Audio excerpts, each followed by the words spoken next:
Since February 2018, the crack team consisting of an old hipster, a rookie, and Tyrod Taylor's biggest fan record from a secret location in the heart of Scotland. Their aim is to try and dissect all things NFL. If you want their opinion, and if you can find them, this is the American Fitbaw Cast.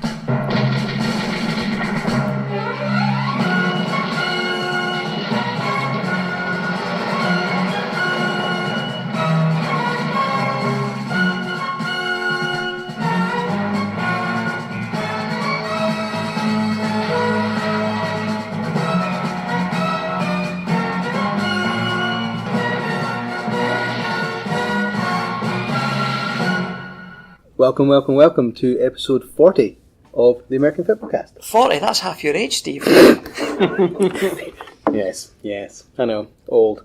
I actually missed a trick. There was a couple of episodes ago I probably should have said, it's as old as I am, and all the rest of it. But yeah, we'll go with 80, so roll on the next 40, and I can pull that one out of the bag. So, welcome to our draft recap special. First question I have, which probably should have done in advance, did we even look back on what we picked last week and how well we did? You were 2 for 2 after your first two picks. I know, I stopped at that point, I was happy. And I got 2 and I got 5. Gav, you got one of your first 2 as well, and I got none, and at that point I went, I'm not even looking back at it because I was messaging you, so I will quickly bring it up. So you had Montez Sweat. I got... you had the right person to the right team, but at the wrong pick number. Right, so... So just this is obviously for us, the viewers or listeners won't be able to see this, but I took a screenshot of the thing, but at the same time Andrew's message came up and it's blocked out the first few. But I know that so we had Nick Bosa, right? That was a slam dunk, I think, for everyone. Yeah. We were a little bit different in where you opted for Quinn and Williams at 1, which meant Murray moved, and obviously that didn't happen. But we got Ed Oliver to the Bills. Oh, did we? Yep. Yeah. Nice. Who was that? That wasn't me. Job. We're already doing miles better than last year now, so we've done pretty good, actually. We've obviously learnt a lot in the last 12 months, which is quite good. So some of our evaluations of where people went was a bit all over the place, but in terms of, we got a lot of people that went in the first round right. Maybe not so much the team, but so we got Ed Oliver right, Nick Bosa right, we got Montez Sweat, wrong pick, right team. But we weren't accounting for trade, so that's fair enough. Yeah. Who went at 5? It was blocked out. Devin White, so we got that. Buccaneers. Yeah. So so we got 3 right in terms of place. Solid. And then another one that was right but wrong number. Yeah. So, okay. And broadly, we must be at least 25 of these. Yeah, I'd say roughly. Being in the first round, there wasn't many that snuck in that we didn't have. Right. So after that fireworks-esque start to the episode. Well, I normally mess up the beginning, so I thought I'd just go with that, and we'll do it unconventionally. Absolutely. Right. What was your takeaway from the top 5 then? Generally speaking, not massively surprising. In the end of it, it kind of all fell down the way a lot of people had thought prior. With the first overall pick, Arizona picked up Kyler Murray, and the question was then answered. Everyone was like, are they going to do it, are they not? There seemed to be lots of telegraphing that they would do it. He's the right person for Kingsbury's scheme. It was the whole question on Josh Rosen. So I think with pick 1, the Cardinals had to take Kyler Murray. Yeah. I know I said differently in the mock draft last week, but that was just for the banter. Yeah, I was just going to say that was just to be different. It was a bit. Everyone else was listening to the drafts and like Murray, and it's been Murray number 1 for the last forever, 2.5 months. Yeah, easy. Yeah. So and it was that way because you employ a new head coach. You've got to give him what he wants more than anything else. What he wanted more than anything else was Kyler Murray to be his quarterback. So, I think they had to do that. Did they handle the Josh Rosen side of things right? No, they didn't. So, by the sounds of it, they didn't actually start entertaining trade conversations until about 10 minutes before the draft started. for Oh, Rosen. right, I didn't know that. They were I know decent enough there was to inquiries, phone and wasn't there, tell him though? before. But there wasn't anything solid, because there was definitely one point where the Redskins were interested in Josh Rosen, but I think it was like there was a nothing feeler. came back from the it Cardinals was by just the a quick, sounds of it. "Here, There you- wasn't. You want them? There Yeah. was nothing serious came back, Yeah. and I mean, I think It was maybe serious on day two. I think they took too long to come to the decision that Kyler Murray was definitely what they were going to do, and therefore they needed to seriously look at what they were going to do with Josh Rosen. If they had done that, I think they would have got better than a low second rounder and a fifth for next year. I think they would probably have got a high second rounder at least So if they'd development, have done it early. so development around 2 was really interesting to watch because there was the rumblings were pretty solid before day 2 started that he would go to Miami. Yep. So we were waiting for pick 48 as what would happen. Miami then very sneakily thought Miami flipped played to- it incredibly well. So they obviously flipped 48 back to 62. 2. Yep. Picked up a and second in rounder exchange next year. for that, they picked up a second rounder for next year from the Saints. And then forced Arizona over a barrel to say, if you want our second round pick, you can have it, but it's 62 now. Yes. Yeah, So they gave up that and the fifth rounder next year. and I think that's But they've essentially given up a second rounder this year and a fifth rounder next year for Josh Rosen and a second rounder next year. yeah. What I was going to, I think I said it on the last episode. I felt that all the leverage was with whoever the trade team was. It wasn't with the Cardinals. Oh, absolutely. Yeah. And the Dolphins played it perfectly. Yeah, and that is why the Cardinals messed it up by not getting it done early. Yeah, kind of botched it a bit. It's the only second time in history that a quarterback's been picked in the first round by a team in back-to-back years. And that was after trading up. Who was the second quarterback to be taken last time? I've seen this, and I'm not going to, even if I sit here and pretend that I'm going to remember it, I'm not going to, because my brain doesn't work that way, because I'm like 8 years old Was, or whatever it the was. Baltimore Colts took John Elway the second year. And He was traded to the Broncos before they played a game. Yeah, and It's then like 6 days later. That would be the most Cardinals thing ever. They've selected Kyler Murray and then Trade him away. But interestingly, and history has dictated that was the right thing to do at the time because of how good Elway became. And I'm not going to say that money's going to be the same, but you put the right person in the right scheme with the right head coach, it doesn't seem on paper that they've actually done a bad thing. Yeah. Everything seems to be pointing in the right direction, and also it makes the Cards in particular, but that division as a whole is going to be way more entertaining this season. Without doubt. I mean, last year it was just a railroad for the Rams, just to steamroller everybody else and charge all the way through. Yeah. And everyone else was in free fall. I think You've got Jimmy G coming back. You've got pick up Nick Bosa with pick 2. The defensive front is brutal already. Add him in. That makes him a bit more exciting. The Cards are in total rebuild mode, but they seem to have picked all the right. It's going to be an exciting offense to watch. Whether it's successful or not, it's going to be fun to watch. Yeah. My concern is, I think clearly the Cards have still got the weakest defense in that division. Yeah. I think if you put Kyler Murray in a situation where it's all on his shoulders, it can be a lot to ask for a rookie. I think certainly up front the Cards are the weakest defensively. The secondary looks strong. Secondary looks very strong. Because you picked first Byron Murphy? Byron Murphy. That's it, in the second So round. hopefully Yep. he will be the long-term answer to having someone opposite Pat Peterson. Yep. If he stays around, there's been trade rumours talks again, isn't recently that might be something to be explored again. Safeties again look strong. Buddy Baker, DJ Swearinger. Off the edge, you've got Chandler Jones on one side, Terrell Suggs on the other. That's not too bad. Jones is still likely to get double-digit sacks. Yeah, I mean, as I said before on this, that the last time that Jones played as an outside linebacker rather than as a defensive end, he led the league in sacks. He's more effective in a 3-4 than he is in a 4-3 when he's carrying less weight and is much more explosive. So hopefully we'll see that from him again. The deficiency for the Cards is clearly through the middle on that defense with the tackles and the inside linebackers. So picks 2 and 3 were pretty much slam dunks, best player available. Just before we move on, the way Josh Rosen handled everything was outstanding. Oh, yeah, because, I mean, he was known as being a sulky person. and you would have thought that the way this all transpired, he'd be really hacked off with it. But he came out, put the Twitter video on. Did he have his Dolphins green? Was he wearing a Dolphins coloured T-shirt? Did I remember seeing that? I didn't pay that You much. didn't pay that much? Okay, that's fine. Yeah. But the way he came Don't out, ask me about he colours. wished. Oh yeah, sorry. You would have known anything. Oh, sorry. That's the old man.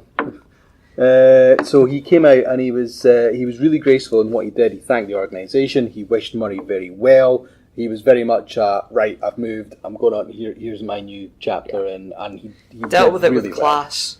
Did he not pass in a really funny joke as well about saying, Murray, I know of a 2-bedroom flat in what area that might be available, hit me up. Yeah. Which is actually quite good of him. So 2 and 3 were pretty much slam dunk best player available. Both at the 49ers. Yeah, but I think Jets were trying to get out of that pick. Yeah, I think they could have I think the trade back. I think the trade market after Murray got picked there was nobody Really was jumping cold. to 10. Up to Really cold. so I think the next trade wasn't until pick 10, was it? There was only When one the- up in the whole top 20, was there not? Or was someone sneaking right at the bottom of 20? All the trade activity happened really from 20 so to there was- 32. Yeah. Yeah. There was only So the one Steelers really. jumped from 20 to 10. to get to Devin take Bush. Devin Bush. That's their replacement for Ryan Shazier, isn't it? Yep. But yeah, there wasn't much else in the way of trade activity. So I guess there's 2 big talking points in the top 10. Clelin Ferrell to the Raiders. Who? Cleland. Clelin. Yeah, it's got one E in his name, but it's pronounced like it's double E. Cleland. Really, Cleland. that's the thing I always love watching when you actually see American coverage. You get the proper pronunciations Do you? rather than what we get over here. Well, How long were they calling Tyrod Taylor? Well, there is that. Yeah, until he I corrected. think everyone was doing that though. to be fair. until he corrected them. So yeah. there's no saying that it's correct. Yeah, but Cleveland. So that was the first. Oh wow, sort of pick because we had him in low teens, late teens, times, high 20s. possibly something like that. He would have been there for the next Raiders pick. You think? He would have got all the way to Really? 24. I'm not sure. Maybe. Oh, I don't know. Well, okay, right. Right, they certainly wouldn't Yeah. have had to give I'm up with you. much to move up to get him. Right, I see what you mean. Yeah. So the question now is, in the fullness of time, would you have picked him or Allen? That's probably the two of them. I think are going to be linked now for the foreseeable, based on how their careers go. However, Mike Mayock has come out and said he's gone for really high character guys, and he has been chosen. Yeah, he's a solid D end, but more for his leadership and his off-field qualities and what he will help bring into the organisation and how Mayock wants to shape that organisation going forward. That's what he's come out and said. And that, do you know what? Yeah. Actually, I can go with that. I get why now. It makes total sense. The boy himself, did you see him? He was in absolute tears at being picked. Yes, sir. I promise. I won't let you down. The usual always stuff. are all in amazing. tears. It is amazing to see the state some of these people get into. You get like Ed Oliver though, who was pumped. He was bouncing down the hallway to the stage. Yeah. You got the boy who went to Miami. Who it's not Dexter Lawrence. He was the one that went to the.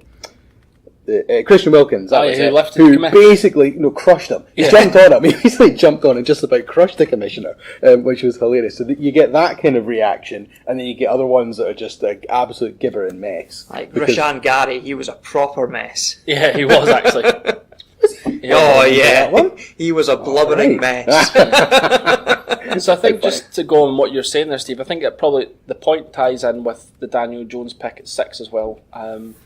The Raiders That's and probably Giants, the most controversial one, I think. but I think in terms of the strategy is the teams have gone for what's right for their locker room, the ethos they're trying to build, especially. So the Giants obviously got rid of OBJ, who's a big character, and they wanted to keep the stability. They wanted someone that could handle the New York lifestyle, and from what they knew of Daniel Jones, that's why they selected him.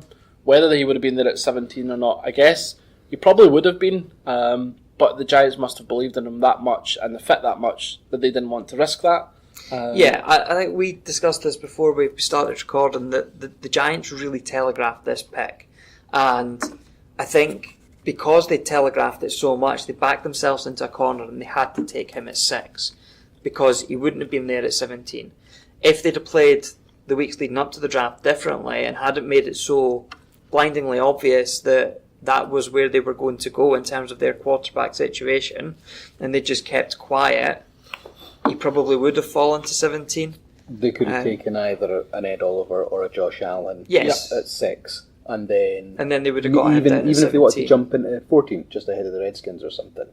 They could have done small movement just to I guarantee mean, you just it. have to look how far Haskins did fall to the Redskins at 15. Yeah, that was. I think the analysts tend to agree that, I mean, certainly technically, Haskins is the best quarterback in this draft. Yeah.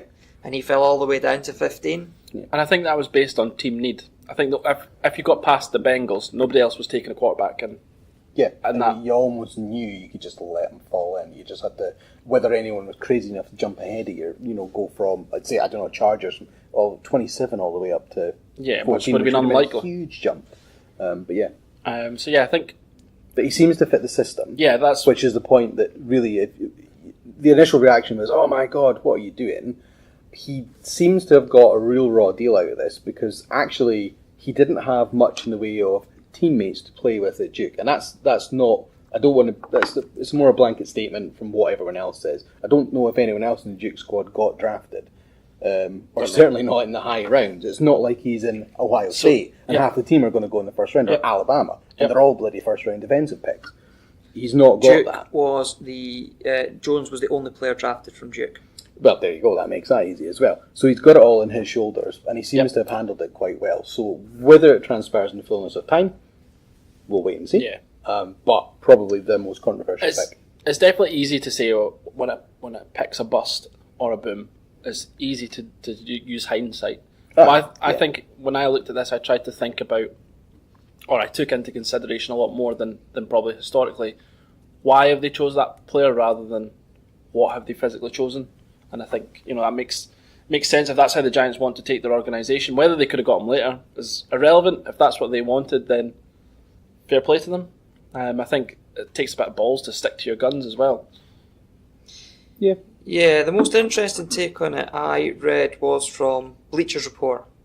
Their take on it was that Jones is the perfect quarterback for the Giants, because the Giants don't want to replace Eli. They want an excuse I know this when I've seen this. not to replace him. A quarterback just good enough to make it look like he presents a challenge without presenting a challenge. Jones is that guy. That is scathing. That is harsh. I feel sorry. I almost want to root for him just because of that. You are going to root for him because of that. I can just tell that's a I'm all about the crap teams, eh? Yeah. So it's funny. So I'll be a closet Giants fan at some season coming up soon. So can I just quickly segue from yes, Giants into NFC East Redskins? Because I don't think we'll go through every pick, but no. I was delighted with our draft. Just before you carry on, were you quite delighted with yours? I said this to you had really good drafts earlier. I think the two teams that had the best drafts were the Cardinals and the Redskins. High five. Sorry, Gab. Yeah, so as a Redskins fan, you watched it live, didn't you? Yeah, watched it live. So me and Andrew, we watched. Does the first round not take ages though? I went to bed at pick 15. I set my alarm at 5 to 1 in the morning. I said I'll watch the top 5 or 6, and I was still sat there at 3 a.m. as pick 15 went in, and then I went. I split over 2 seconds. Once Haskins went off the board, that was when I decided that no, you've got work in the morning, go to bed. So yeah, I was delighted. So I particularly didn't really want us to take a quarterback with pick 15, and when it came in, I did get that little bit of excitement, like, oh my god, we picked a quarterback. Does that say more maybe about Alex Smith's injury than what people have let out? I think so. Do you think the Redskins themselves almost think, God, he might never make it back? I think it's not. He might not. I think he won't. Now, you always said that, but I wonder, is this the reality now of without them having to say it? So our quarterback room is now Dwayne Haskins, Case Keenum, Colt McCoy, and Alex Smith. Yeah. Alex Smith isn't coming back. Yeah. Can I I was just going to look for your reaction to Haskins being drafted by the Redskins, and I'm about to break my long streak of not swearing because I'm going to direct quote you. Your first reaction, I said to you, there you go, and you just went, oh, fuck. And then it was Jay Gruden extends his leash. Yeah. So it wasn't the pick itself; it was the fact that him and the organisation have saved themselves. Jay Gruden's got himself another 3 years worth of excuses. Yeah. So but then you doubled down in round 1. that's what made me excited. So when it came in that the Redskins had traded in, because all the chat was that we were going to be traded a team that's going to try and move back and gain more picks, and when it came in that we traded with the Colts, and Montez Sweat was the announcement. I was over the moon, Bouncing, I imagine. It was unbelievable. Sweat obviously had an incredible combine. We need edge rushers, so we've got Kerrigan on one side and now Montez Sweat, who's an athletic freak.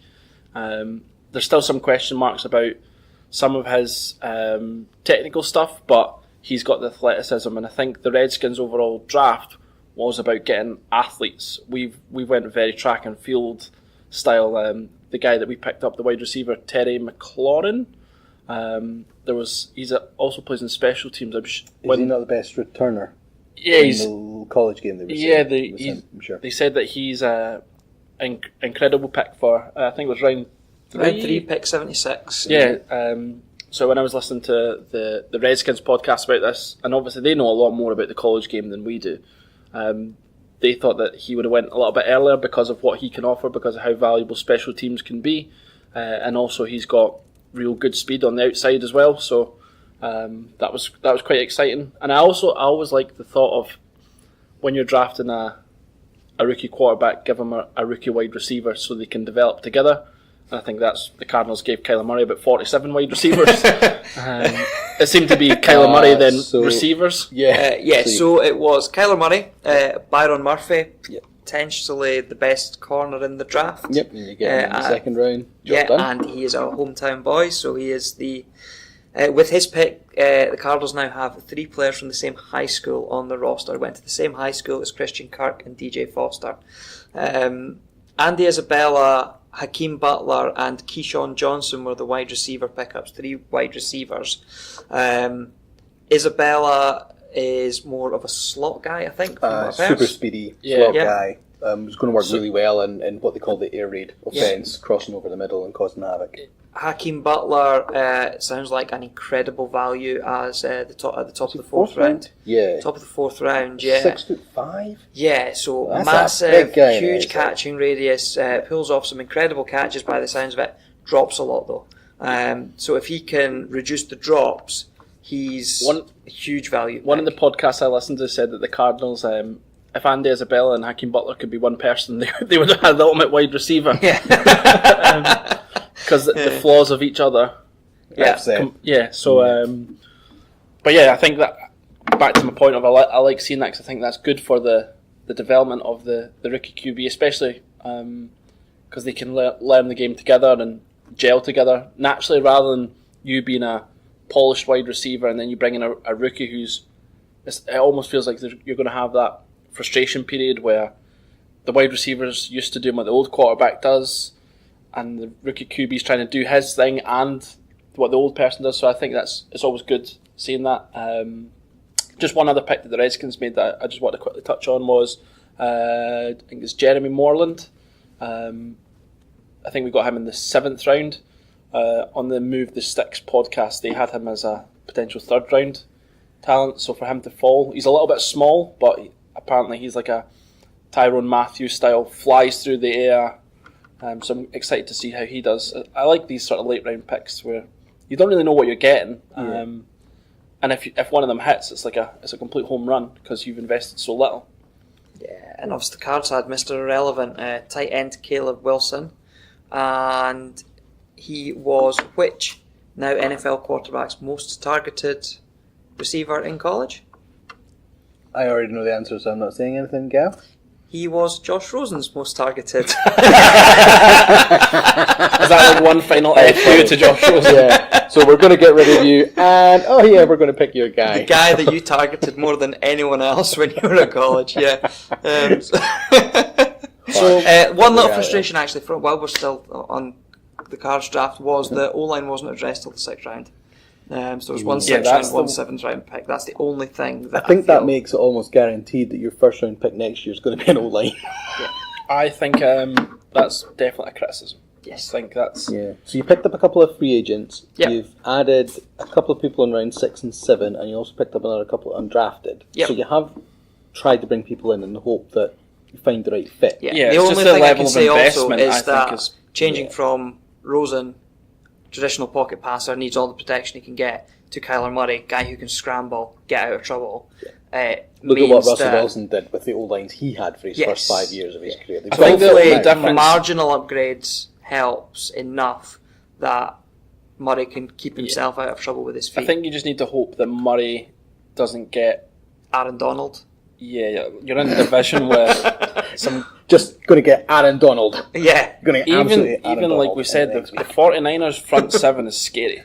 Like the talent they've got there, that's tough. Bringing in D Ford as well. Yeah, so they've got D Ford, They Nick were already Bosa, solid. Solomon Thomas, Arik Armstead. Eric Armstead, DeForest Buckner. All these guys are absolute beasts. So it's They going to. brought in Quan Alexander, Yeah, Quan- who's their midfield general. So yeah, their front seven is probably one of the Quite best in exciting, the yeah. NFL. Actually, now Yep. you think about it. Well, if we can get them to play. The fact that you that's can obviously name the just caveat. about all of them as Well, well. as for the slightly more casual of us. I know. Not the 49er diehards. We can name most of the defense. Was there any other picks in the first round that you liked or didn't like worth shouting about? I've got two teams I'll very quickly touch on, but on either side of what I think they did okay and not okay with. So, Minnesota Vikings. No one's really talked about them. They picked up Garrett Bradbury at centre, who seemed to be in a lot of the mock drafts as that's where he was going to go at pick 18. Didn't have to move for him, so that landed quite well. They then got Irv Smith, tight end, in their second round, and they picked up another guard in the fourth round, whose name escapes me. But the fact that they've given Kirk Cousins another weapon and helped his O-line, whereas we all know the Vikings' defence is solid anyway, actually I think that's quite a good draft for them. On the flip side, interestingly, Atlanta. Now, they picked up 2 O-linemen in the first round. So they picked their normal pick that they had. They got... Chris Lindstrom. That's it. Chris Lindstrom at guard. But then they jumped back in at the end of round 1 for a tackle. Caleb McGarry. That's the one. Now, I said expressively last week, the Falcons, their offense is fine. The only place they need help is defense. They're going to pick a defensive player. They go O-line. And I think that's a real interesting... I just don't know. I get it makes sense for like extending Matt Ryan's career for another 4 or 5 years so he can play it close to 40, give him all the help you need. But I just didn't think the Falcons needed a lot of help on the offense side, and they should have maybe invested. I just more wonder. in So there's going to be defense. another round of people being cut, and Picked up, and so I wonder if they'll do that. It was interesting. I just thought it was 2 teams that no one's really talked about because there's a lot of teams that. There's They've about moved 3 on or from 4 Steve teams Sarkisian, haven't they? right. He's no longer their OC, is that right? Or am I making that up? I'm going to have to check it now. Yeah, I don't Can't know. say off the top things of like my that. head. Coaching staff.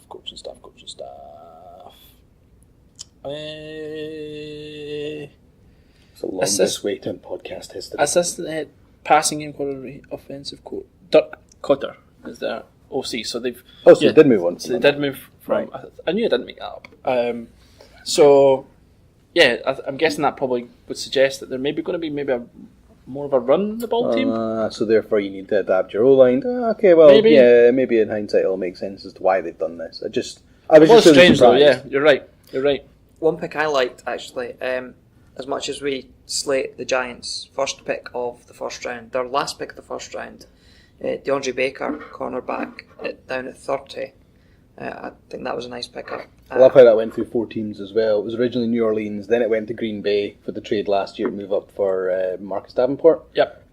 They then traded it to Seattle because Seattle traded back, and then Green Bay jumped up, and then Seattle went, nah, we're going to flip it to the Giants. What about Seattle's trades? So they entered the draft with 4 picks. They exited the draft with 11 players. That's class. quite ridiculous. What? So One of them being DK Metcalf. Yeah. Who was quite interesting. Whose combine interview with... Have you seen this video? Was that the combine interview? So it's a combine interview, Like, yes. I seen the video and I couldn't figure out how have they managed to pick him and get him to Seattle within hours. Did they literally have to play him So on this was at the combine, Right. and it was Right, it suggested makes by sense. the Seattle scouts Yeah. that he walk into the room with his shirt off. Yeah. And And he Pete did it. Carroll's reaction to taking his own shirt off was just was really brilliant. comical. Yeah. Yeah, it was. I do like that. And the value of that as well. I'm surprised that the Cardinals took Isabel over Metcalf when he was there. It's the system versus... So Metcalf is physical specimen, but he can't run many routes. He needs more development.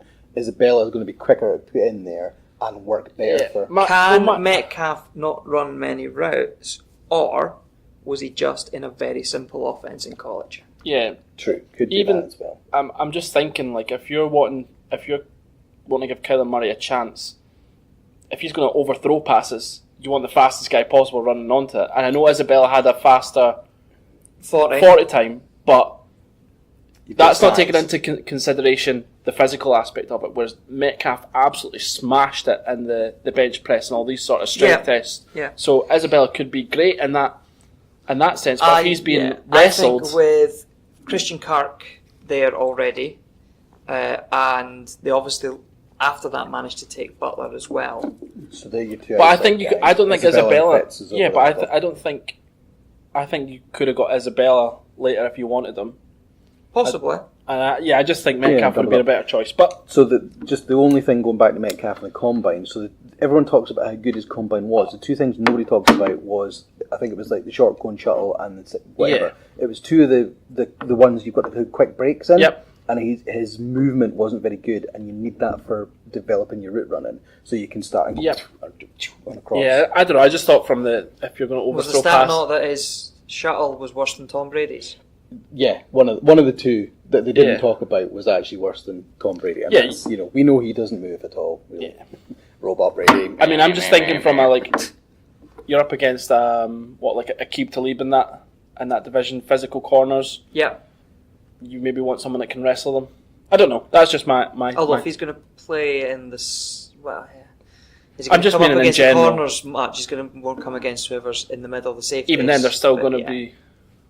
I get your point. I do get your point. But one pick that I really didn't like was the Texans, Titus Howard, and I know nothing about him in terms of a player, but all the gradings I've seen for him were saying that he was a 3rd or a 4th rounder. And there was real reach to take him there. But it was, that was the stinger of round one, was the Eagles jumping up. Yeah, to get Andre Dillard. Yeah, who they're not even going to start. They're not even going to start him this year. It's like, take that, Texans. Yeah, that was stinking for them. Like, that literally felt like a drive-by fuck you pick. You can do nothing about this. Oh, it was crazy. So that obviously made them crap themselves and then just pick their next person off their board regardless. It's like, we need some O-line help, that's the guy we think ahead of Greg Little, Caleb McGarry. Greg Little and Caleb McGarry were both Juwan Taylor still on the board then, Cody Ford, any of those players. All those players have been in the first round mock drafts at some point. Titus Howard hasn't. No. So but that's the one they've got. That's the one they've got. Juwan Taylor was high first round as well. So a lot of boards. On a podcast I listened to this morning, they said that there was actually a late medical that came out on Taylor, and that's why he slid so much. They don't. Yeah, worried about his knees. There was a report that came out late on saying that he's got a short career span because of his injury. But what they said on the podcast I was listening to was that Gronk got the same evaluation, and Gronk had a Hall of Fame career with the same injury. So, and obviously injuries affect players differently, but it was just different position as well. But I think so that's obviously just spook teams. But the Jags, I think is an absolute steal for them. They've done fantastic value down at pick 35. They potentially were on the case of getting him in the first round at pick 7. Yeah. Allen fell so much that they had no option, and rightly took him at 7 because they're sitting there going, there's no world he should be on the board by now. So and then to still get a guy who, as you say, would have been in consideration for them at 7 at 35 is it worked out perfectly for them, really. And there was a lot of that. There was a lot of that this year where teams were maybe considering someone at higher pick and managed to get them much further down the board. Yeah. Was there any other picks that you guys didn't like across any of the rounds? If not, I've got another one that I didn't like. Go for it. Drew Lock to the Broncos. Oh, right, yep. Why would you put Why would you just take Joe Flacco and then immediately put him into that position again where if he doesn't start on fire, people are going to be calling for his head and wanting the rookie in? Why would you do that? Because that's coming. And the Broncos aren't a good team overall, and the person that usually gets the blame for that is the QB. Is that a byproduct of John Elway struggling to find his guy? So he's just literally just bringing in as many people as he can Until something sticks. Until he gets somebody like a Peyton Manning that he knows he's fighting for. I just think that this is the position. This is the part of his career that Joe Flacco is in. He's not a team's future. He is the bridge. Yes, and I think it's just to be expected when you're at that point in your career. Unless you're one of the great ones, this is the position you're going to be in every year. So define great. What do you mean by great? What would you class as great? The great ones at the moment that are at that stage of their career, you've got 4 in the league who are undoubtedly going to be their team starter, no matter what they do behind. You've got obviously Brady, Rodgers, Breeze and Rivers are the 4 that you're not going to get that chat about.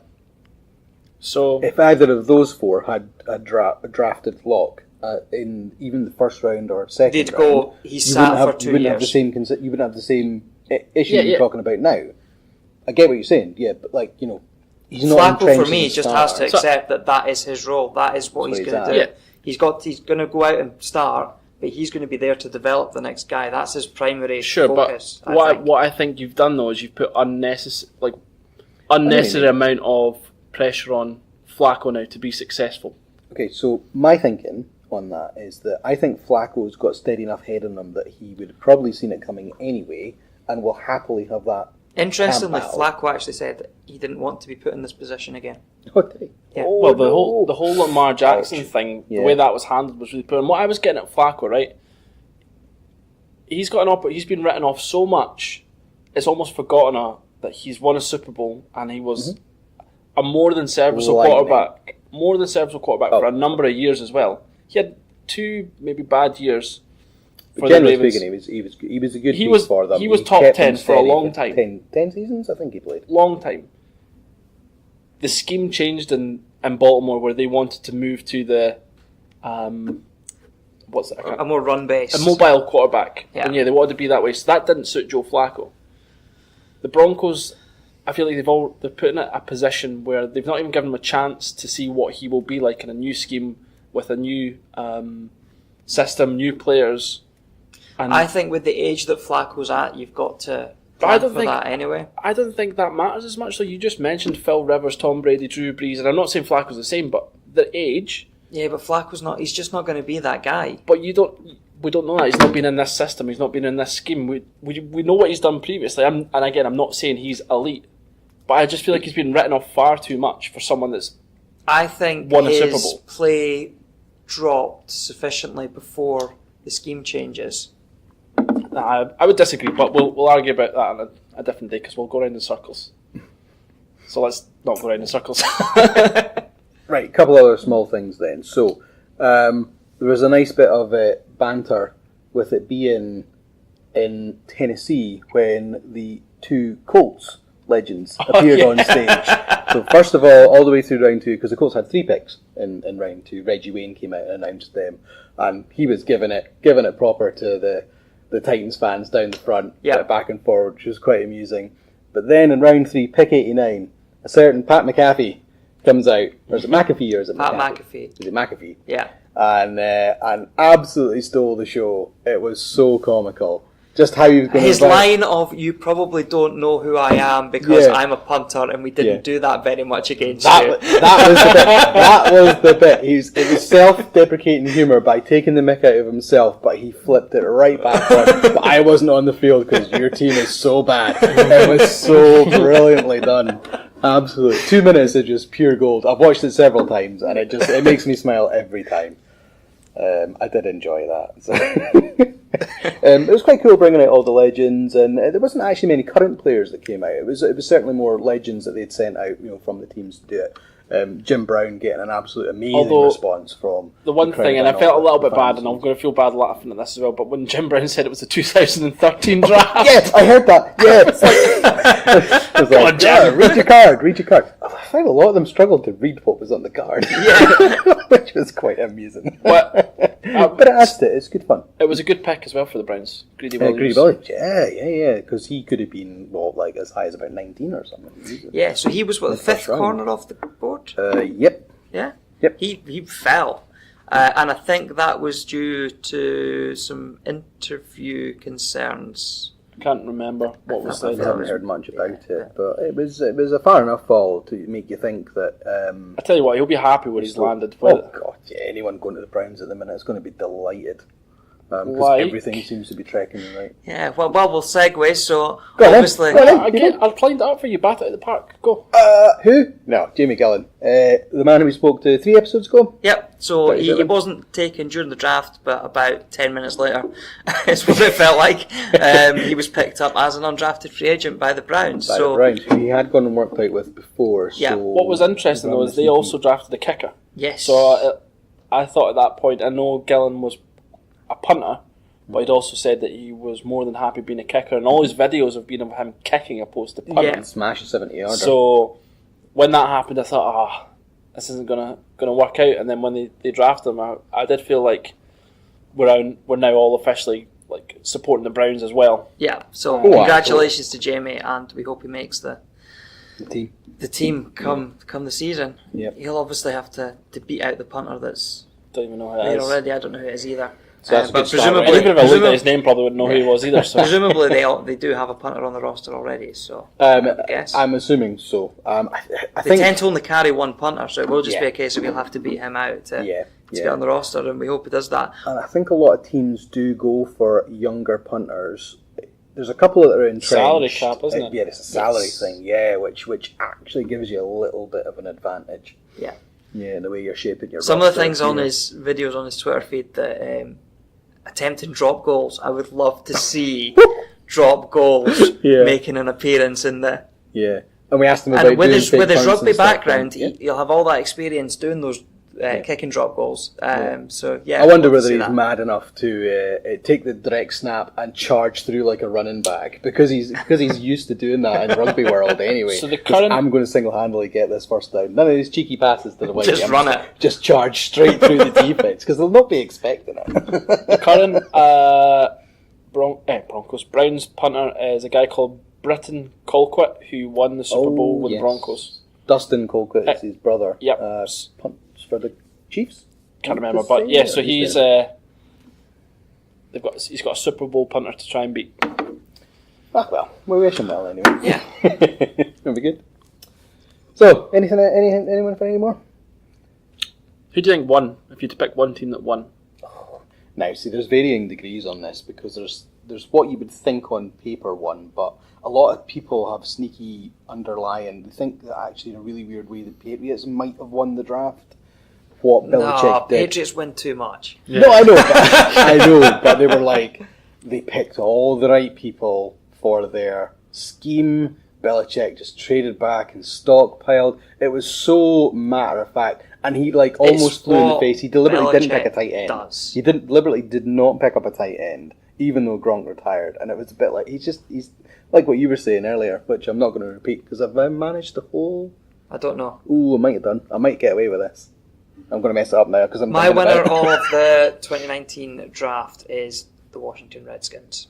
You're going to give it to the Skins. yes, Gav, you're going to happily take that and I'm going to double take down. that. No, I'm not going to double down though. Unfortunately, Why not? You're going to give it to someone else. I'm going to be. I think the Seattle Seahawks going from 4 picks to 11. And In some terms of great fleshing out pickups the as well. squad. Yeah, I think they deserve it for being able to do that. Their wheeling and dealing was incredible, and it was, you're giving yourself. So if you only had 4 picks, the chances of all 4 being successful is slim. If you've got 11 picks, you've got a higher chance of some of those guys being successful. So Yeah. So I think they've done a great job, and that's why I'm going to say Seahawks won. I'm going to I'm take sure a real the rant last pick as outside. well, were they not done? And then they traded back into the bottom of the 7th round to get their 11th pick. I'm By sure like they giving did. up one next year. Or I think something. so, yeah. Cheeky, love it.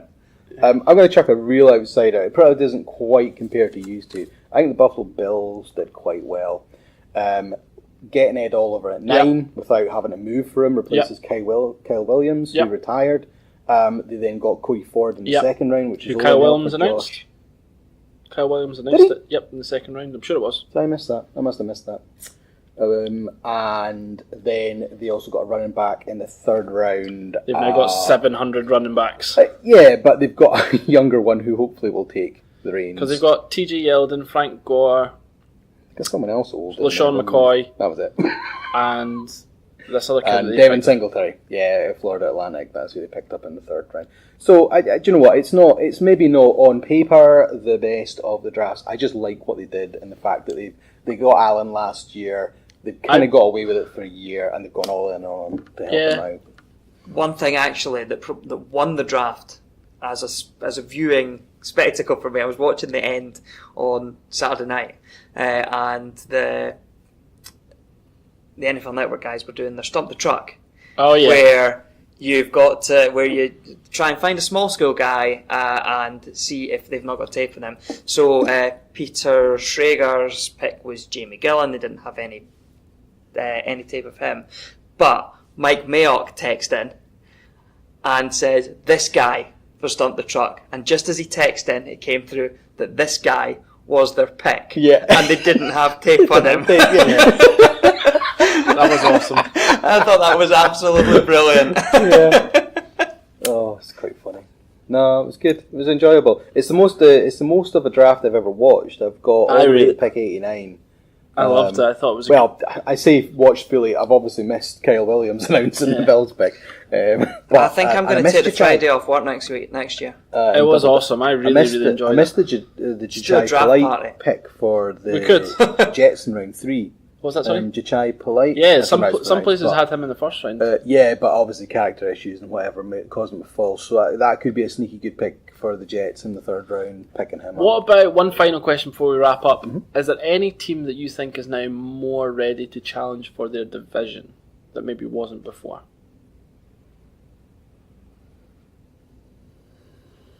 Should have maybe planned this question. Before, yeah, because there's an awkward silence now as we're rattling through all divisions. I'll give you mine for whilst you guys think about it, and I'm going to go back to the Redskins. I think we're now... That was the obvious one in my head, because that's such a tight division anyway. Let's see, so Vikes have got a better chance in the NFC North now.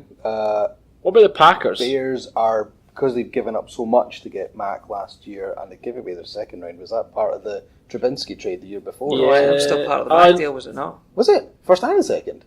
No, Jeez, I don't know. I think it was anyway, they didn't get picked till round 3, so they just seem to have a very quiet draft.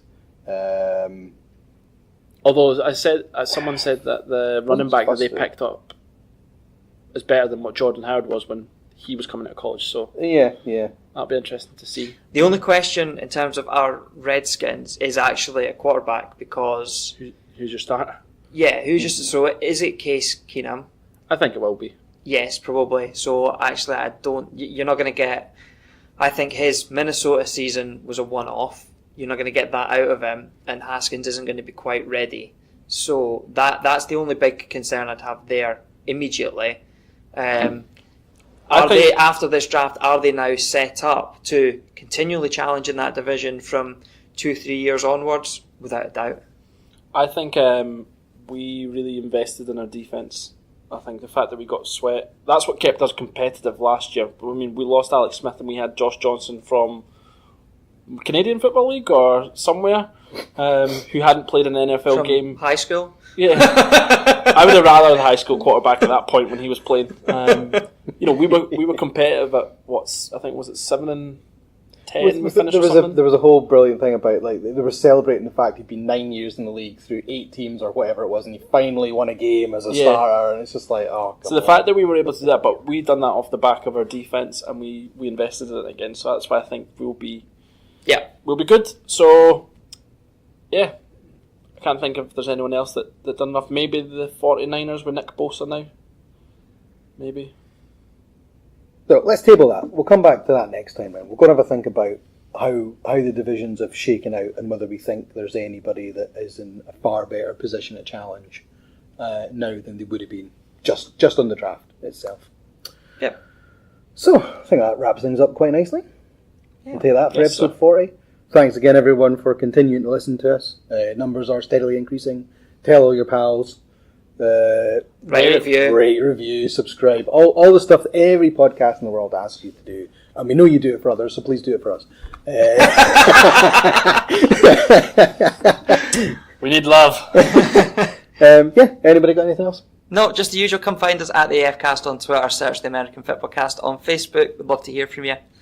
And we'll speak to you next week. Maybe the week after. I don't know. Yeah, I don't know. Sometime. If you subscribe, it'll magically appear on your phone. Peace. Bye. You've been listening to another great podcast from the Fair City Podcast Network, a group dedicated to connecting and developing podcasts. Check out fcpod.net for more great podcasts and content.